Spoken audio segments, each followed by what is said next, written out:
โอ้ตะเวนกระตกดินเลยพี่น้องอยู่เพื่อนกับมีคนมาเฮ็ดเวียกเฮ็ดงานให้เนาะกะคำมือตื่นตาเข้ามา8 โมงเช้าพี่น้องเอ้ยจนฮอด2 ทุ่ม10 ชั่วโมงแล้วยังบ่แล้วอยู่มาจับแอร์ให้เพื่อนมาจับแอร์ให้อยู่เพื่อนนี่แหละภาษาเนาะก็นำมาเฮ็ดเวียกอยู่ต่างประเทศนะภาษาบ่ไปบ่มากับเจ้าของเฮือนกับบ่อันนั้นปานใดเด้ทุกคนเลยบ่อีนำได้เนาะเขาก็ได้เบิ่งเอาสำนีเลยพวกเจ้าเด้เขามาแปลงมาใส่แอร์ให้5 ห้องไฟ8 โมงเช้า8 โมงแรงย่างหมดแล้วต้นสร้างย่างเขามาในเฮือนตอนเช้าพี่น้องเลยขึ้นมาเบิ่งเนาะเขาก็ขึ้นไปเบิ่งหลังคาเพราะว่าหลังคาเฮือนเบิ่งใส่โซลาร์เซลล์เนาะใส่โซลาร์เซลล์บัดนี้ก็เลยเปลี่ยนแอร์อุ่นจากที่มันจากแก๊สนะทุกคนแล้วก็เปลี่ยนแอร์เย็นที่จากใส่น้ำไอพ่นเนาะก็เลยมาเปลี่ยนเป็นแอร์ที่ใส่ไฟฟ้าจากแสงแดดแต่ว่าเวลาเราเข้ามาเนาะทุกคนกะอีต้นเราอยู่ได้อันอายคนจีนนี่ก็ได้มันเราภาษาอังกฤษเราบ่ได้นะทุกคนเวลาเขาถามกับบ่เข้าบ่ออกข่อยแต่อยากครัวอยู่ได้ข่อยกะแปลภาษาอังกฤษเป็นภาษาอังกฤษให้ผัวฟังโอ้ยว่ะอันผู้จีนเนี่ยเรากะว่าภาษาอังกฤษของเราอยู่แต่เรามันเว้าบ่เป็นประโยคเนาะทุกคน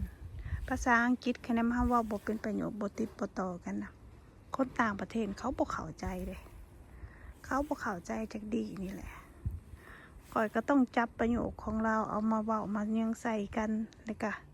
อธิบายให้ผัวฟังอีกเนาะโอ้ยผัวกับคือแบบมันสีแล้วบ่มือนี่มันสีอันน่ะบ่ป่ะสุดท้ายมาก็จนตะเวนขึ้นจนตะเวนตกดินก็ย่างบ่ทันได้แล้วอยู่โอ้ยนี่แหละเฮ็ดเวียกอยู่ต่างประเทศไผว่าภาษาบ่สำคัญภาษาสำคัญเด้อมาเฮ็ดเวียกอยู่ต่างประเทศนะคะแนนได้อันผสมภาษานะในการเฮ็ดเวียกนะมันก็เฮ็ดเวียกว่องไวเนาะทุกเจ้าแล้วก็เฮ็ดให้ผู้ที่เขารับจ้างเขาค่ะเขามั่นใจในการเฮ็ดเวียกเฮ็ดงานเขาเนาะเขาก็เฮ็ดเวียก2 คนเขาดอกมาใส่แอร์กะมันก็ยากแน่เนาะยากอย่างเนาะยากการสื่อสารหากเราก็เป็นคนแบบว่าorganize อยู่ได้แบบว่า organize ก็เป็นผู้แบบว่ารู้จักแบบว่าเฮ็ดหยังค่ะนะเขาก็จับแอร์ใส่แต่ละห้องให้มาแล้วก็มาแล่นบัดนี้มาแล่นท่อบัดนี้มาแล่นท่อน้ำเนาะให้เข้ากับเครื่องแอร์นะทุกคนแล้วก็สายไฟอีกบัดนี้ผู้ซอยแล้วผู้ซอยผัดสงสัยผู้ซอยซ่าเนาะผู้ซอยก็บ่เป็นภาษาอังกฤษอีกจังเอาค่อยเลยถามหันถามนี่กับแบบนี่แหละโอ้ยมาโอ้คำเลยได้สมเจ้านะคำเลยยังบ่แล้วอยู่ค่อยกับอีต้นพวกเขาอยู่ลูกเมียก็ส่งสีคลองถ่ากินข้าวกินน้ำนี่แหละมาเฮ็ดเวียกอยู่ต่างประเทศไผว่าภาษาบ่สำคัญภาษานี่สำคัญที่สุดเพราะนั้นภาษาเฮาเว้าได้ผู้รับจ้างก็มีความมั่นใจกับเฮาเลยการใส่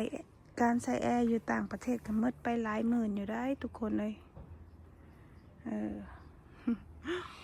ก็บ่แม่นน้อยๆเนาะหมดไปหลายหมื่นอยู่ได้ท้องฟ้ามืดป่านนี้ค่ำแล้วยังบ่แล้ว